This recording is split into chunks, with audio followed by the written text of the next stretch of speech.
Te despertaste con una ansiedad que nunca antes había sentido.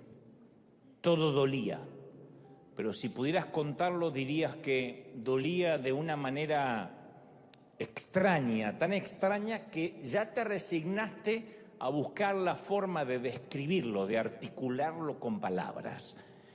Cuando comenzó quizás era una sensación de malestar que pensaste que era incluso algo físico y que se iba a terminar yendo. Una especie de inquietud omnipresente que te acompaña y que va contigo donde quiera que vayas, hagas lo que hagas. Sientes como que algo no está bien, aunque no lo puedes identificar. Es un estado, como dijo alguien, de desasosiego, que te priva de calma. No puedes respirar profundamente, como si tuvieses algo en los pulmones, pero necesariamente no estás enfermo o enferma de los pulmones, pero es como si te costara respirar. Una intranquilidad que no se marcha, que te enturbia los momentos agradables. Perdiste la risa. Hace tiempo que no te ríes a carcajadas y no sabes por qué. Es esa insoportable sensación de querer que todo acabe, pero no sabes bien qué es lo que quieres que acabe. Lo cierto es que es un displacer que te corroe las entrañas y dejas de dormir. Esto es determinante, dejas de descansar. Entonces, cuando dejas de descansar, no te puedes nunca desconectar de tus pensamientos y librarte a las manos del inconsciente. Estar en un estado onírico donde dice duermo, descanso y por lo menos me olvido durante 6, 7 horas de lo que estoy viviendo. No puedes descansar. Entonces continúas la vida sin descanso y en modo de piloto automático. O sea, haces las tareas de la casa, vas a trabajar, pero no estás ahí. Es como que alguien te robara el presente. La depresión duele así. Y no es una metáfora, duele. Porque hace mal, lo sientes en el pecho, en la cabeza, en las entrañas. Cuando llega el invierno te puedes mudar, puedes cambiar de trabajo, puedes cambiar de cónyuge, pero la nube, puedes cambiar de suegra, puedes cambiar de hijos, de iglesia, pero la nube oscura nunca cambia. Con el tiempo simplemente la nube te acompaña y define tu propio cielo. Y tal vez hasta incluso enfrentes una crisis de fe, que dices, yo ya no sé si creo en Dios, yo ya no sé si creo en algo. Aunque llevas años de cristiano, dudas de tus convicciones. Ni siquiera es necesario que para que te ocurra esto, atraviesas algo de una magnitud innegable como un divorcio o una muerte. A veces es simplemente el impacto acumulativo de toda una vida, lo que llaman el famoso efecto residual, que uno va aguantando, va soportando, va resistiendo y un día colapsamos. Un día decimos, no puedo más. Es como que la mente no logra entender lo que le está pasando al cuerpo, lo que anímicamente nos está ocurriendo y en términos espirituales nos está ocurriendo, pero en momentos que colapsamos decimos hasta aquí, me agoté, llegué a mi situación más límite. Y la gente de la iglesia encima nunca ayuda, especialmente porque no lo entiende y ni nos enseñaron a entenderlo. Te dicen generalmente que te pongas a orar, si dices estoy triste, te dicen ponte a cantar, que reprendas la depresión, que te bañes. Bueno, eso siempre es un buen consejo, pero que leas la Biblia. Pero nadie puede convencerte que van a dejar de dolerte los golpes, especialmente cuando estás en medio de una paliza. Porque no es que la iglesia te dice, te voy a ayudar a reponerte al postoperatorio. No, te dicen, no te tiene que doler cuando te están pegando, cuando la vida te está dando. Y lo único que quieres es que los golpes se acaben. Necesitas una tregua, un descanso. Yo no hace mucho conocí a una mujer que había perdido a un hijo adolescente en un accidente de tránsito.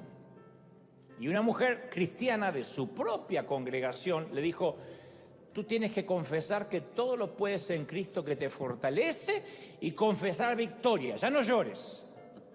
Y la afligida mamá, que había expresado su dolor, en lugar de que la oyeran, la abrazaran, le dieran la gracia y el espacio para sanar, la callaron, le hicieron cerrar la boca dándole un versículo diciéndole que ella no estaba cumpliendo la palabra de Dios. O sea, la implicación era que si no eres fuerte, entonces no estás confiando en Cristo. Y eso es extremadamente triste para el que está pasando una situación difícil. Porque la Biblia está destinada a animar, no a dar respuestas fáciles en medio del dolor verdadero. La Biblia no son las galletitas de Panda, que abres la galletita de ver qué me sale y te sale un versiculito. La Biblia es para animar, para que el Señor nos hable, no para darle a alguien por la cabeza. ¿Hay algo peor que nos lancen versículos bíblicos al azar cuando estamos heridos? ¿Y por qué tenemos siempre la tendencia a hacer eso? A dar consejos que no nos están pidiendo. A veces lo que necesitamos es un abrazo o que nos escuchen. No queremos soluciones rápidas. Porque hay dolores que no implican, no merecen soluciones rápidas. No es repite esta frase y el dolor de perder un hijo se va a ir. Hay momentos que solo queremos que nos abracen en silencio. Entonces, ¿por qué tratamos siempre, digo los cristianos, de arreglar a los que sufren? ¿Por qué creemos que el sufrimiento es una temporada de vergüenza? ¿Por qué no podemos tolerar, por ejemplo, que un cristiano atraviese una temporada de tristeza? No soportamos, decimos, no, tiene que haber algo raro, tú no puedes estar triste. ¿Por qué no podemos estar tristes si la tristeza es una de las emociones que nos regaló el Señor? El Señor estuvo triste hasta la muerte. ¿Por qué no podemos soportar que alguien esté pasando una temporada en que no tiene ganas de reírse a carcajadas? Es fácil tener amigos genuinos, cristianos, con los que podemos fingir y decir estoy bien, nada me preocupa. Lo difícil es tener amigos con los cuales poder ser honestos, sin temor a ser prejuzgados, sin que nos digan estás haciendo las cosas mal. Por eso a veces pensamos que los cristianos no podemos expresar nuestras emociones y no tenemos en la iglesia una teología de la adversidad, no la hemos desarrollado. Como que el evangelio del empoderamiento permeó tanto la vida del creyente que escuchamos demasiado la palabra positivo, positivo, positivo, y se nos asegura que si practicamos la confesión positiva nos van a pasar cosas positivas. Y yo creo que sí, el optimismo es una gran cosa. Lo malo es que la vida no siempre es positiva. ¿Cuándo fue que te diste cuenta que la vida no te iba a resultar como esperabas? Tus padres se divorciaron, tu cónyuge fue infiel, tu salud nunca mejora, está frágil. Es ese momento que uno se siente invadido por un frío siberiano que se asienta sobre nuestra vida. Tu mundo se convierte en un círculo ártico de días oscuros, noches largas, temperaturas que congelan la sangre. Los inviernos son parte de la vida, señores, son parte de la vida.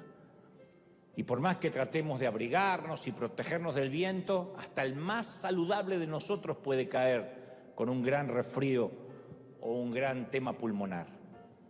Los días de verano es como que uno no le es difícil sentir a Dios. Yo nunca he tenido una experiencia mística o empírica. Me refiero a que nunca yo he tenido una epifanía, Dios se me apareció y me habló con voz audible, algo que incluya el departamento de efectos especiales del cielo. Nunca. Pero sí he tenido temporadas en que yo sentía a Dios muy cerca. Y cuando vivimos esos tiempos los recordamos como regalos. Son regalos, son momentos que no suelen ser la regla general. No es que Dios no quiera estar cerca, pero Cuando uno recuerda esos momentos en que uno habla con Dios y se conecta con Él, es maravilloso. La vida, la vida no es un eterno verano tropical, salpicado con algunos inviernos de tanto en tanto. No, la vida es al revés, y no soy pesimista, soy realista. La vida es un invierno largo, salpicado con algunos pocos días de verano que uno tiene que saber atesorar. Quizá podemos mudarnos a alguna parte del mundo y evitar el clima frío. Hay gente que hace eso. Cuando llega el invierno, hace como los gorriones, se va para el otro lado. Y cuando el otro lado llega el invierno, se viene para este lado. Pero no hay sitio que podamos mudarnos, al que podamos mudarnos, para escapar del invierno espiritual. Pero lo más duro del invierno es que a veces sentimos que Dios se ha ido. Eso es lo peor. No que Dios se fue, uno lo siente así. Salmos 88, 14 describe el dolor más grande del salmista. David dice, hace la pregunta más áspera, más cruel de las que jamás haya hecho. Él dice, Dios, ¿por qué escondes de mí tu rostro? No es que Dios lo estaba haciendo, pero así se sentía David. ¿Por qué cuando yo te hablo, Dios, tú das vuelta el rostro? ¿Por qué lo escondes? Yo creo que es lo mismo que sintió Jesús en la cruz cuando dijo, Padre, ¿por qué me has desamparado? Eclesiastés, Lamentaciones y muchos de los salmos son libros invernales, donde está lleno de esas preguntas. O sea, no estamos solos en esto. Entonces, hoy es el diagnóstico. No es para que se suiciden en masa hoy. Déjenme avanzar. Vamos con el diagnóstico. El diagnóstico es que muchos estamos atravesados por las noches de invierno. Y está bien reconocer que no estamos bien. Ahora, ¿cuál es el propósito? ¿Por qué tenemos que atravesar noches de invierno en la vida? Yo creo que una de las razones es que sufrimos de desorden, de déficit de atención espiritual. Yo pienso que a veces Dios tiene que irrumpir de algún modo en la vida porque inmediatamente lo sagrado se nos vuelve común. Yo digo, ¿por qué Dios no nos ofrece primavera todo el año? ¿Por qué no te casas y tu esposa es genial, nunca te hace un problema, nunca un sí, nunca un no? Es más, es sorda muda, es genial.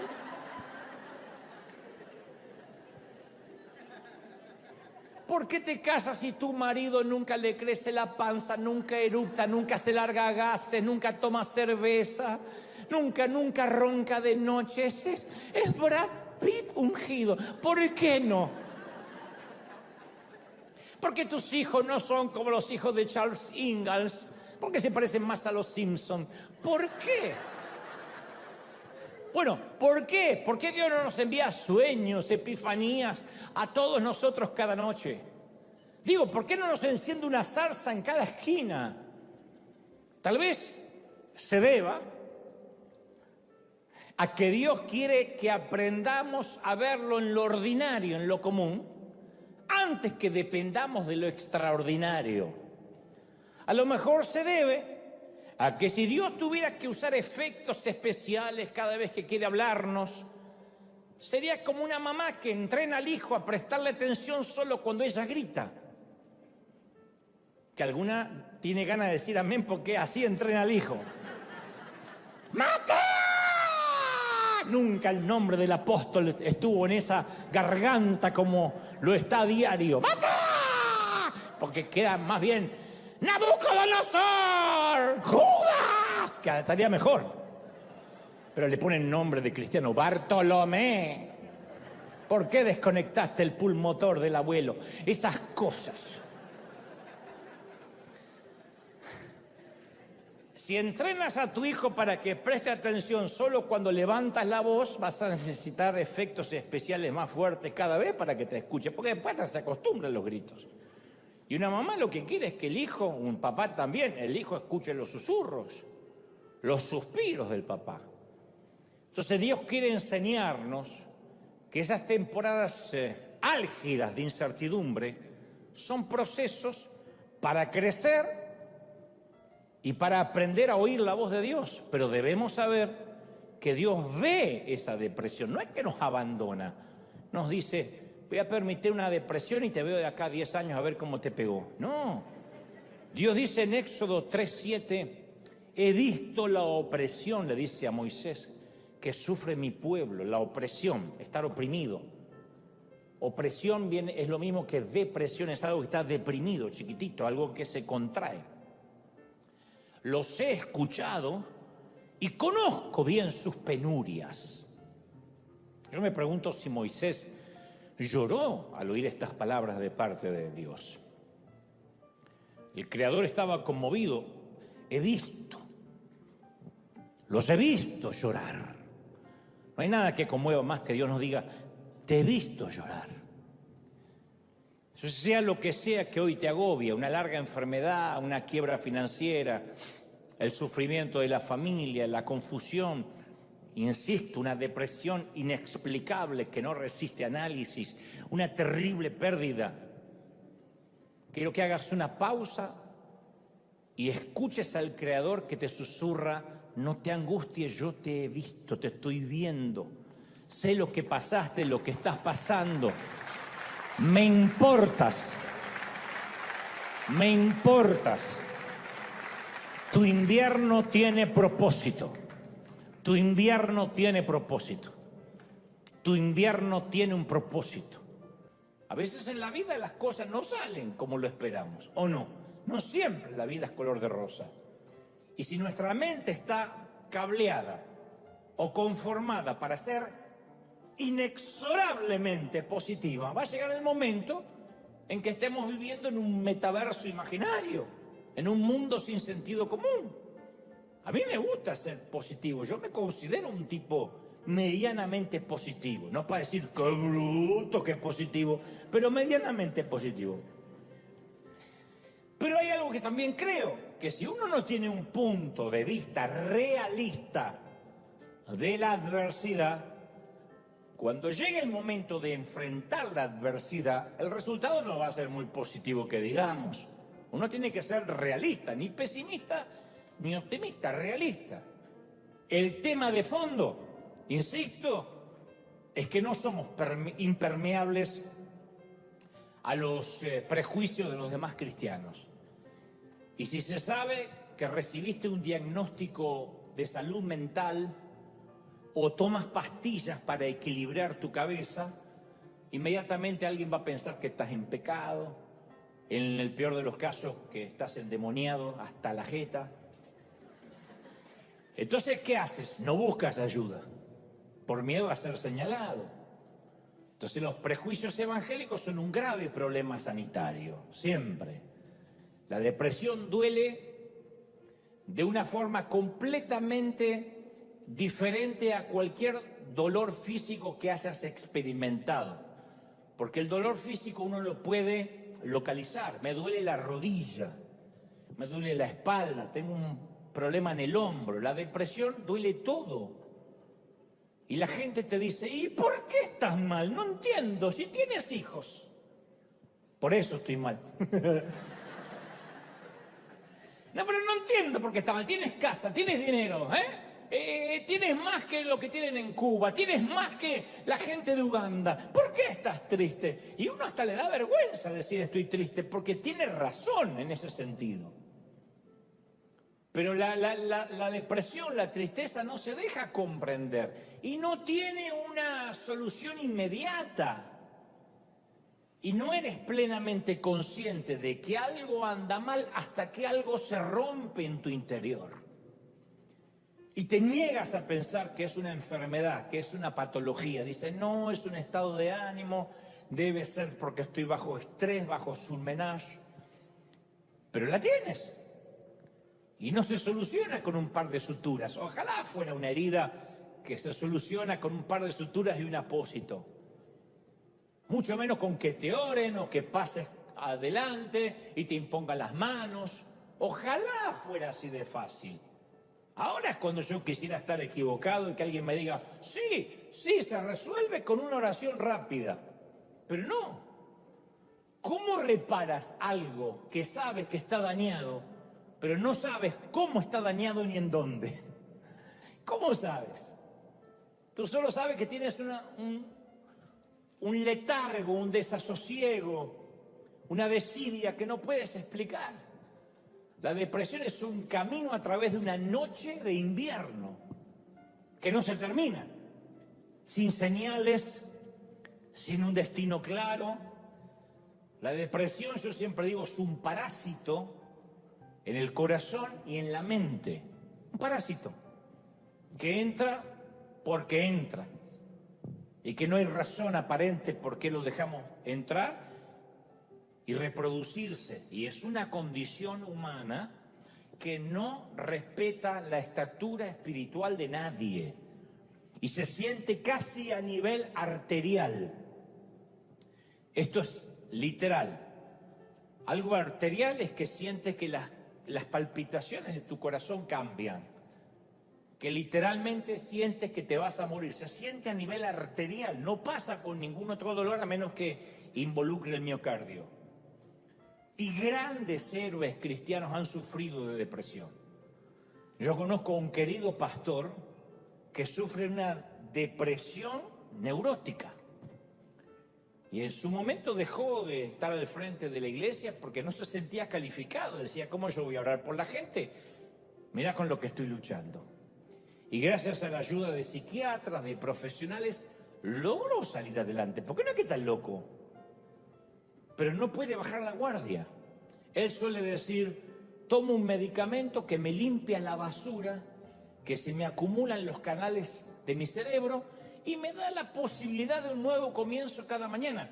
Por ahora me toca tomar cada cápsula con gratitud a Dios. Esa es su nueva normalidad. No se tiró bajo una manta y me dijo, ya está, me agarró un demonio y acá me dejó morir. Entonces a veces pensamos que un medicamento, que la quimioterapia, que la diálisis, la insulina, las pastillas para el colesterol son una señal de debilidad, de no tener fe. Eso es mala praxis cristiana. Hay gente que necesita un medicamento, pero a veces te miran como que eso significa poca espiritualidad, o en el peor de los casos, carnalidad. Pero esas cosas no son necesariamente un sustituto de Dios. No es que uno deja de creer en Dios por tomar pastillas para bajar el colesterol malo. Dios también está presente en los médicos que hacen la sinapsis y que estudian los neurotransmisores para que funcionen bien. Tal vez el pecado realmente sea que nuestro orgullo, a veces, nuestra obstinación, no hace que no aceptemos la ayuda que Dios nos ofrece a través de los profesionales. Pero es una locura decir, no, yo no voy a ir al médico porque eso es señal de debilidad. La debilidad puede ser el orgullo de no querer ser diagnosticados, de no querer ser tratados. A veces el ser diagnosticado nos da paz porque ya no estamos hablando de alguien sino de algo. ¿Sí? Cuando uno dice, este es el diagnóstico, esta es mi patología, uno se da cuenta que está luchando con algo, con una patología. No es que yo soy loco porque heredé el carácter del abuelo y salí a mi vieja y eso corre por mi genes y ya no tengo cambio porque yo soy loca. No es así, es una patología. Cuando uno sabe que no lucha con alguien sino con algo, hasta calma al núcleo familiar. Porque uno sabe que no es que papá está loco, que mamá, según cómo se levante hoy, eso va a depender del clima y la atmósfera de la casa. No, estamos luchando con una patología, con un diagnóstico que tiene mamá.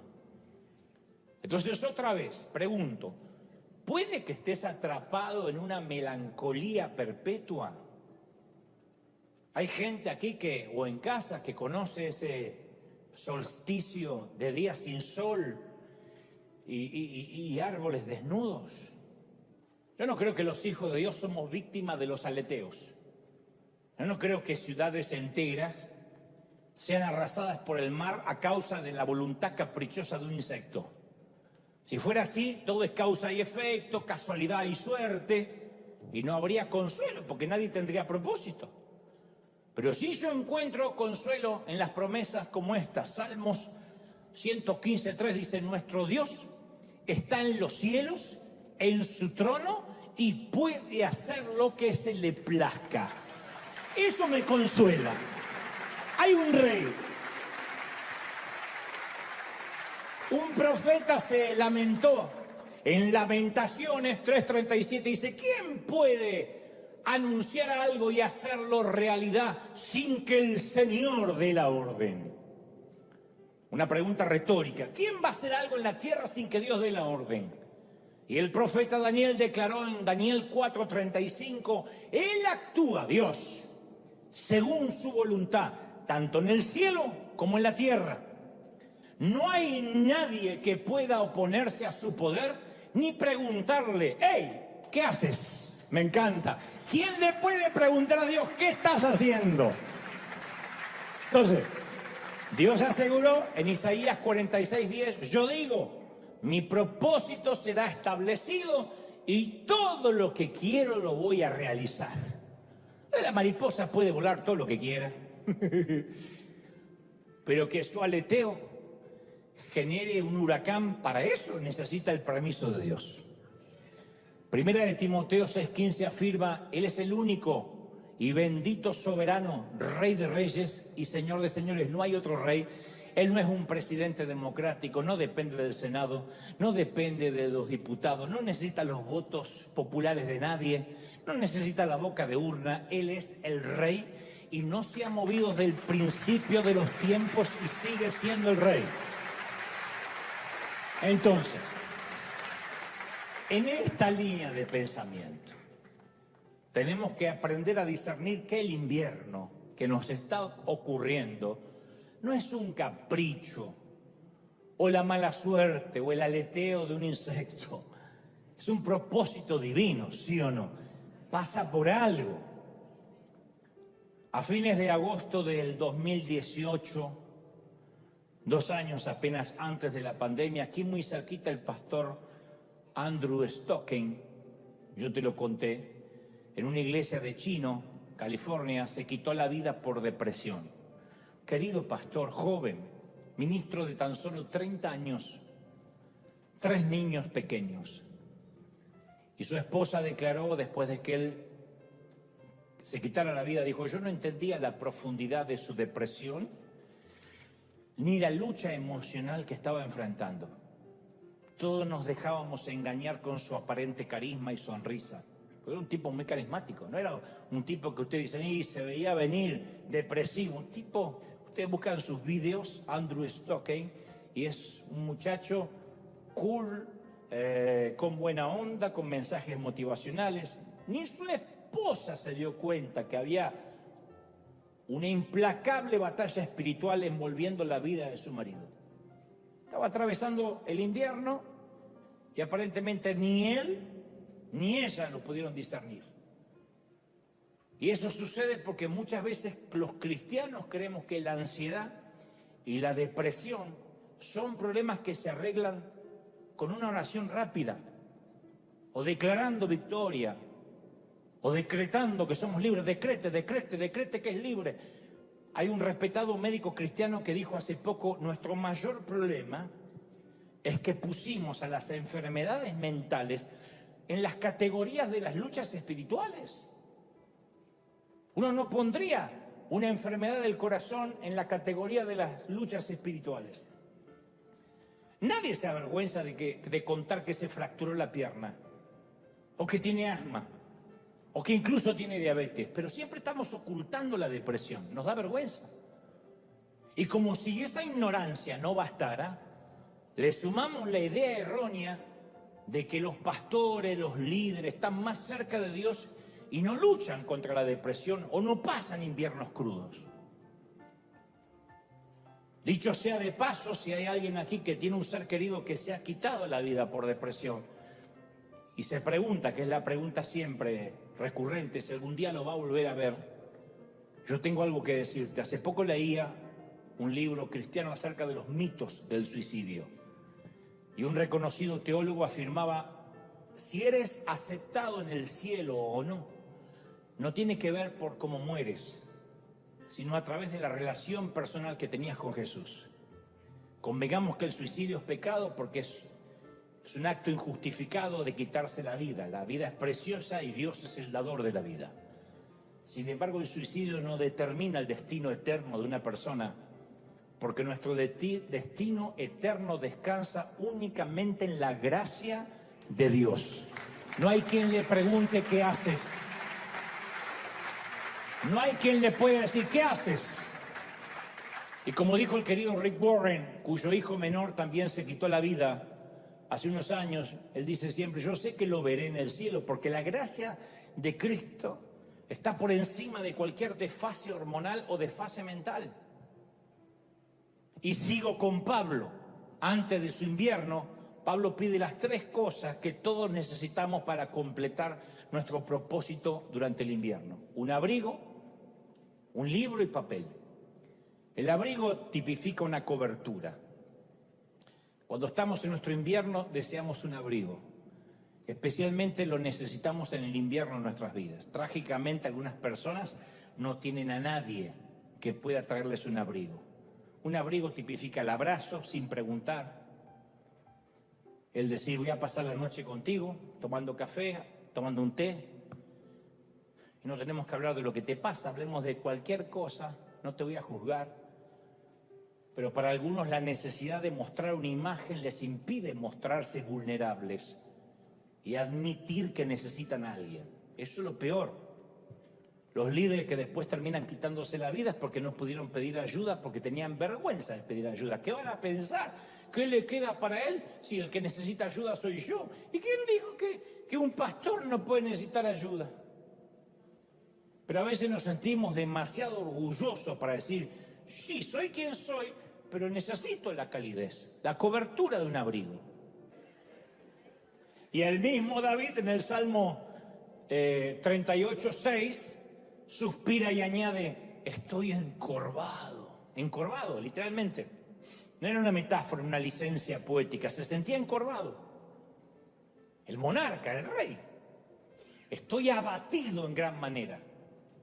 Me siento débil, deshecho. Mi corazón está angustiado, Señor. Yo sé que mi suspiro no te es oculto, tú escuchas mi suspiro. Pero en este momento culmina David diciendo: yo soy un hombre que no tiene respuestas. Yo sé que hay gente acá que no tiene respuestas para muchas cosas. No sabes qué va a pasar, no sabes qué te va a deparar enero, no sabes qué te va a deparar el lunes que enero. No sabes qué va a pasar con tus hijos, ni con tus papeles, ni con tu negocio. De hecho, el propio Pablo, San Pablo, tuvo su larga noche de invierno. Fue exactamente cuando les escribió las cartas a Timoteo. De hecho, la correspondencia final de Pablo a su hijo espiritual Timoteo fue escrito desde la celda de una cárcel romana, ¿no? Timoteo leyó la carta y allí, escrito en grandes letras, estaban las apremiantes palabras de Pablo en 2 de Timoteo 4:21, que decía: ven antes del invierno. Ven antes del invierno. Pablo sabía que su tiempo se estaba acabando. A mí, si me torturaran y me metieran preso por predicar, la primera carta no habría sido a ningún hijo espiritual. I'm sorry. I'm so sorry. Yo no le hubiese escrito una carta a ninguno. Mi primera carta habría sido para mi abogado. Tiene derecho a una llamada. Déjeme hacer una llamada a mi hijo espiritual. Lo voy a llamar a Rob Owen aconsejándole: ¡no! ¡A mi abogado! Te diría: sacame de acá, desgraciado, paga la fianza. Haz lo que tengas que hacer. Para eso te estoy pagando. O por lo menos eres bueno, te pago como si lo fueras. Resuélvelo rápido. Y trata de que esto no se filtre a la prensa, ni a las redes sociales, ni a los religiosos. Pero Pablo sabe que esto forma parte del propósito. En lugar de pedir un abogado, el anciano pide papel para escribir, un libro y un abrigo. Le dice: trae, Timoteo, cuando vengas, antes del invierno, el capote, la capa, el abrigo que dejé en Troas, en casa de Carpo, y los libros. Y mayormente tráeme los pergaminos, que eran los sitios donde, el lugar donde él podía escribir. Pablo solo le había pedido lo que necesitaba, estaba a gusto con esta estación invernal de su vida, porque él podía discernir el propósito de Dios en esa temporada. El invierno es un dialecto del lenguaje de los tiempos, es un dialecto. Yo no sé si oíste hablar alguna vez de la teoría del efecto mariposa, por lo menos hay películas que hablan del efecto mariposa. La teoría afirma, esto no es un invento de ciencia ficción, es una teoría, que el aleteo de las alas de una mariposa se puede sentir al otro lado del mundo. O sea, según este concepto, el aleteo de una mariposa en Florida agita la más pequeña de las ráfagas de aire, ¿no? Esa ráfaga de aire crece y crece milimétricamente, chiquitito, ondulando alrededor del globo terráqueo hasta que se convierte en una tormenta caótica al otro lado del planeta. Entonces, en otras palabras, es posible que el aleteo de una mariposa en Miami puede provocar un huracán en Hong Kong. Ahora, yo estoy de acuerdo con la idea que las cosas pequeñas producen grandes acontecimientos. El efecto mariposa se usa mucho en las películas, en los viajes a través del tiempo, como Regreso al Futuro, que le decían: Marty, no podemos causar una paradoja temporal, porque ahora el pasado no es el pasado, sino que es otro pasado alternativo, Marty. ¡Ah, ¿se acuerda? Uno se mete en el vórtice temporal y ocasiona una paradoja en el tiempo. Ese es el efecto mariposa. Ahora, yo no concuerdo con eso de la parte aleatoria en cuanto al ser humano. En resumen, no le digas a Dios cuán duro es tu invierno. Dile al invierno cuán grande es tu Dios. ¿Sí? Cuán grande es tu Dios.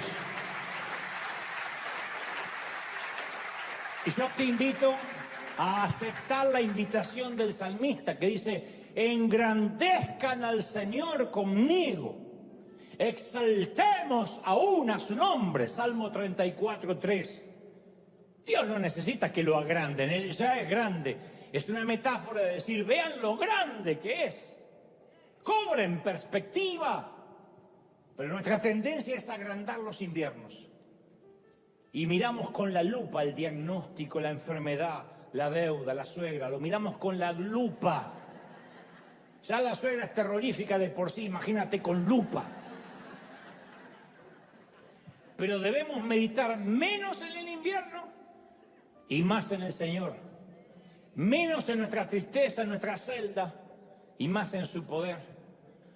Yo a veces me pregunto si nos olvidamos lo inmenso que es Dios, y yo creo que sí.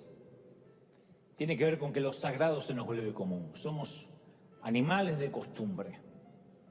¿Conocemos a aquel ante quien nos reunimos? ¿Entendemos que los demonios le temen y huyen solo al escuchar su nombre?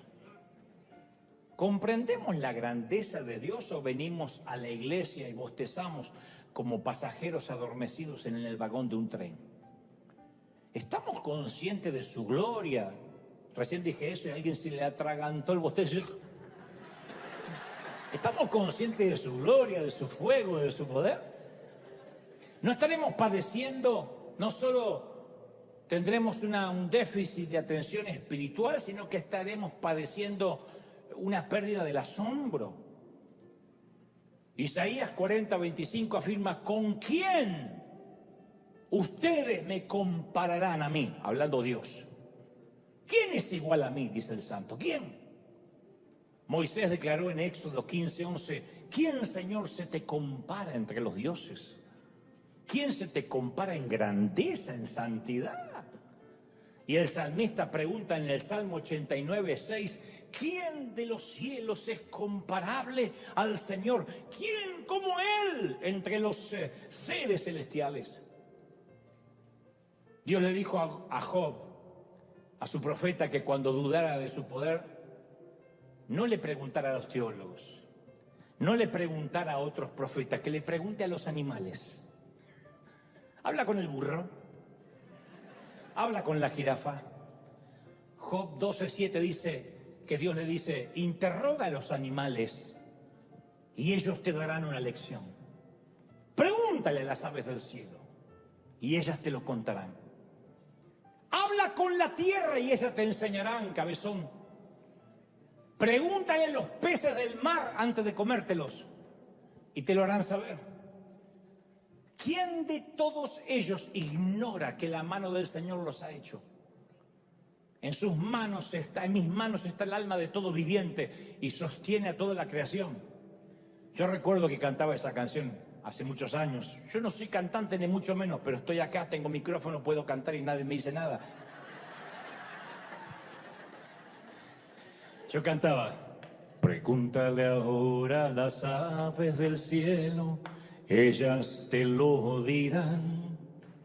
Pregúntale ahora a las bestias del campo, ellas te enseñarán. Suyo es el consejo y la inteligencia, la sabiduría y el poder. Pregúntale ahora a los peces del mar, ellos te enseñarán. Me encanta. Es el ratito que puedo cantar. Después decía, rompe las cadenas de los tiranos, los ata y los hace callar. Transforma a los príncipes y poderosos y al fuerte lo hace temblar. Esparce a los cielos, los vuelve a reunir, levanta y vuelve a derribar. Pregúntale ahora a los peces del mar, ellos te enseñarán. Y después no me da más la voz porque sigue subiendo y sigue subiendo. Pero siempre me quedo, pregunta a los peces del mar. Entonces, la próxima vez que sintamos el peso del mundo sobre nuestros hombros, hablemos con aquel que hizo el mundo. A medida que nuestra percepción de Dios se va engrandeciendo, nuestro invierno se va empequeñeciendo. Siempre. Pregúntale a los peces del mar, pregúntale a las bestias del campo si acaso dudan del Creador. El apóstol Pablo escribió en Romanos 8:28, sabemos que Dios dispone todas las cosas. ¿Cuántas? Todas. Para el bien de aquellos que lo aman. Los que han sido llamados de acuerdo a un propósito, a su propósito. Sabemos, afirmó Pablo. Hay muchas cosas en la vida que no sabemos. No sabemos si la economía se va a hundir, si la Argentina seguirá ganando la próxima Copa del Mundo, si Messi seguirá jugando, si El Salvador intentará llamarle a esos que hacen fútbol.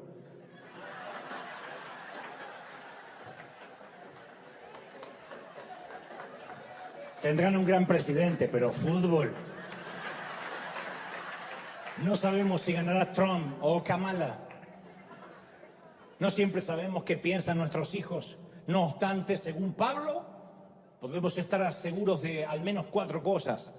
Número 1, sabemos que Dios obra. Él está ocupado tras bastidores, detrás del telón, en el making of. En las luchas, en medio del invierno, Él está ahí. Él no se ha ido. Aunque no lo sintamos, Él no se ha movido. Es incesante, incansable, no se cansa, no cesa. Número 2, Él nunca deja de obrar para nuestro bien. No para nuestra comodidad, no para nuestro entretenimiento, sino para nuestro bien. Número 3, para hacer esto Él usa todas las cosas. Todo está incluido. Dios no obra a través de algunas cosas o solo con las cosas buenas o con las cosas mejores. Él usa todas las cosas, las malas, las buenas, las primaveras, los veranos y los inviernos. El número 4, Él obra para el bien de quienes lo aman. A los que confían en Dios le ocurre siempre un buen final. No somos marionetas a merced del aleteo de un insecto, no. Estamos seguros en las manos de Dios. Si los peces están seguros, si los pájaros están seguros, ¿cuánto más nosotros no vamos a estar seguros en las manos de Dios? ¿Sí o no? Mira, Te voy a decir una verdad muy cruda. La gente va a olvidar todo lo bueno que hiciste por una sola cosa hecha mal al final. Es así. Pasa con deportistas, no va a pasar con nosotros. Un boxeador que pierde una última pelea, la gente lo denigra, lo critica, no importa que se haya ganado varios campeonatos antes. Sé que no está bien, parece injusto, pero es la cruda verdad.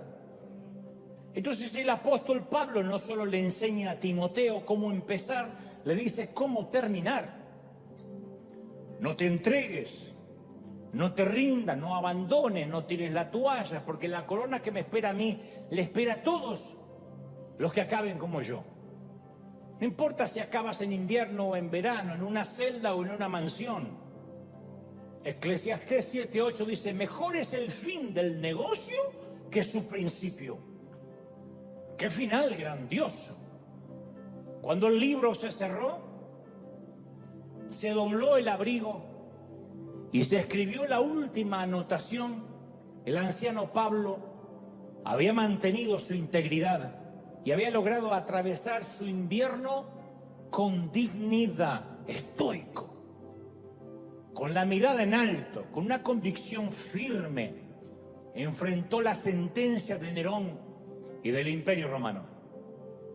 Allí fue decapitado a los pocos días y por lo tanto relevado de sus funciones del reino. Y hasta tanto nosotros nos toque ser relevados de nuestras funciones del reino y de nuestro llamado, hasta que nos diga el Señor, entrega tu placa y tu pistola, hay que permanecer. Sin lucha no hay fuerza, sin las montañas no hay cima, sin los contratiempos no hay destino, sin climas helados no hay propósito. Entonces hoy, aquí y en casa, hazte un favor, hazme un favor, hazle un favor al Señor también de alguna forma. Vamos a bendecir y agradecer por nuestras noches de invierno. Vamos a bendecir. Dale un aplauso al Señor, bendice estas noches de invierno. ¡Aleluya! Dale un aplauso al Señor de señores grande. Dile, Señor, bendigo mi helada noche de invierno. Dale, que ese aplauso se escuche hasta los cielos, que se escuche hasta el Ártico, hasta la Antártida. Que hay gente que resiste, que hay gente que no se entrega. ¿Tú lo crees? No te entregues, no te entregues, no abandones, resiste. Esa es la palabra, resiste. Soporta todas las aflicciones estoicamente. ¿Vas a tener frío? Vas a tener frío. La noche va a ser cruda, es probable. ¿Pasarás temporada de soledad? Sí, la soledad no es una penitencia. La soledad son tiempos en que Dios nos separa para que podamos aislarnos de un montón de voces que nos dicen qué hacer, para poder escuchar la voz de Dios. Hay un montón de gente que dice, Dios me dijo, pero en realidad Dios no le está diciendo nada. Es un montón de voces que hablan en nombre de Dios. Y escucha al religioso que le dice lo que cree que tiene que hacer. Y escucha al cónyuge que le dice lo que cree que debería hacer. Y escucha al hijo y escucha al padre y escucha al pastor. Y hay un montón de gente hablando. Y yo he aprendido que cuando estás en una cabina de comando, en un helicóptero o en un avión, tienes que tener los auriculares y solamente escuchar la torre de control. Nunca vas a ver un piloto que le sale a la cabina y le pregunta a los 300 pasajeros, ¿para dónde vamos? Hay turbulencia, ¿qué me aconsejan hacer? ¿Nos ponemos a orar? Escuchen lo que dicen en la torre de control. Gire el avión hacia la derecha, vamos a evitar esta tormenta, vamos a evitar la turbulencia, etcétera, o la vas a atravesar en su defecto porque no hay gasolina para dar vuelta. Lo que sea son las instrucciones de la torre de control. Y para eso necesitas aislarte. Entonces hay gente que el invierno lo sienten como aislamiento. Como que se acabaron las voces, como que hay amistades que Dios te sacó, como hay relaciones que Dios cortó por un tiempo, algunos para siempre, otros por un tiempo. No tomes como eso, como una penitencia, un castigo, la vida te está pasando factura. Es Dios que dice, yo necesito hablarte, necesito llamar tu atención.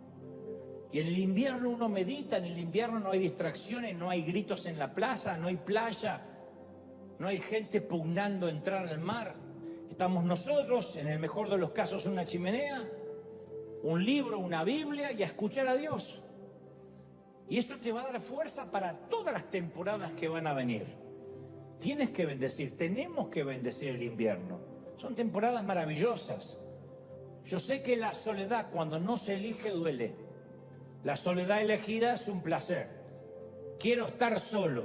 Pero cuando nos toca, cuando no tienes ni un gato, y te dice al final, soy una solterona, un solterón, un viudo, una viuda, o lo que es peor, estoy casado, casada, y me siento más solo que Kung Fu. Y uno dice, ¿por qué me pasa esto? Bueno, no lo tomes como un castigo, una penitencia, como una mala cosecha. En la mayoría de los casos es Dios aislándote. Tuvo que aislar al planeta en la pandemia. Los tuvo que aislar para que un montón de matrimonios descubrieran que apenas se soportaban. Por primera vez se miraban a la cara. Para que un montón descubrieran que no tenían a Dios. Para que otro montón descubrieran que no importaba si vivían en Beverly Hills, que la muerte no distinguía ni discriminaba a nadie, que se podía ir el joven y el viejo, el que tenía buena salud o el que fumaba como un escuerzo. Pero Dios nos aisló y aislado nos tapó la boca y nos metió dentro de las casas para que meditemos, para que nos demos cuenta que los únicos que podían sobrevivir era la vida salvaje. Pregúntale a los peces, pregúntale a las bestias del campo y ellas te lo dirán. ¿Recuerdan cuando los noticieros mostraban a los alces, las criaturas del mar que salían, las tortugas, porque ya no estaba el hombre invadiéndolo todo? Pregúntale ahora a las bestias del campo, Job, y ellos te lo dirán. Ellos te enseñarán, ellos te mostrarán que no hay nada que ocurra en la tierra sin que Dios lo haga. ¿Tú lo crees? Dios decide. Dios es soberano. ¿Cuántos creen de que Dios es soberano? Él sabe. Él permite lo que tiene que permitir. Nada pasa debajo del sol sin que Dios lo sepa. No es un insecto, no es una mariposa, no es causa y efecto, no es casualidad, no es suerte, no es timba. Esto es Dios cerrando, abriendo puertas, entrenándonos.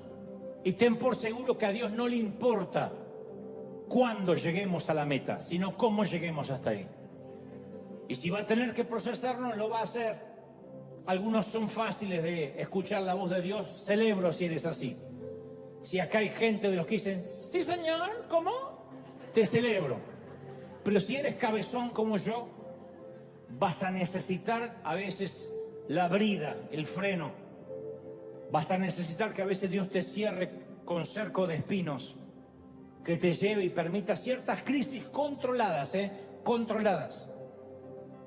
Como cuando uno le deja nadar al niño en la piscina y él cree que está solo en el océano, pero el papá está ahí o la mamá está ahí controlándolo. Los inviernos son controlados. En realidad no es un gran invierno ártico, estás en un invernadero.